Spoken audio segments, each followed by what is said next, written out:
জেলখানায় বসে লোকটি ভাবছিল কিভাবে এখান থেকে পালানো যায়। হঠাৎ করে সে লক্ষ্য করলো কিছু পিঁপড়া একটা জিনিস এনেছে। সে খুব সুন্দরভাবে সেটা লক্ষ্য করলো, সেটা ছিল একটা জ্যাকেট।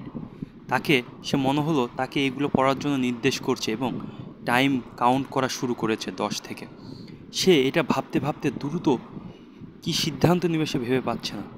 খুব দ্রুত সে জ্যাকেটটা পরে নিল এবং ওখান থেকে পালানোর জন্য সর্বোচ্চ আর 4-5 সেকেন্ড আছে। জ্যাকেটটা পরার সাথে সাথে সে খুব ক্ষুদ্র হয়ে গেল এবং জেলার দেখলো জেলে সে নেই। সে পাগলের মতো তাকে ছুটতে থাকলো। এই ফাঁকে সে সুন্দরভাবে জেলারের পায়ের নিচ দিয়ে বের হয়ে গেল এবং এই ফাঁকে জেলে হরেন বেজে উঠেছে। কয়েদি পালিয়েছে, তাকে ধরার জন্য সবাই ছুটে আসলো। সে যখনই গোডাউনের মধ্যে গেল, পিঁপড়েরা তাকে খাদ্য মনে করে সবাই চতুর্দিক থেকে তাকে ঘিরে ধরলো।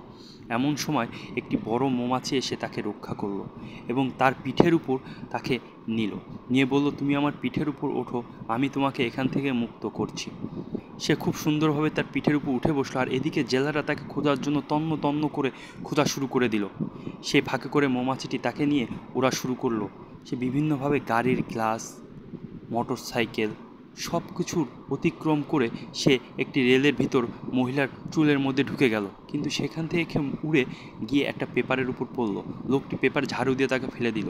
এমন সময় সে ধোঁয়ার উপর পড়লো। মৌমাছি সাধারণত ধোঁয়ার উপর পড়লে টাল হয়ে যায়। সে সেই সময় তার নিয়ন্ত্রণ হারিয়ে ফেললো এবং সে জেল পালক লোকটিকে তার পিঠের থেকে ফেলে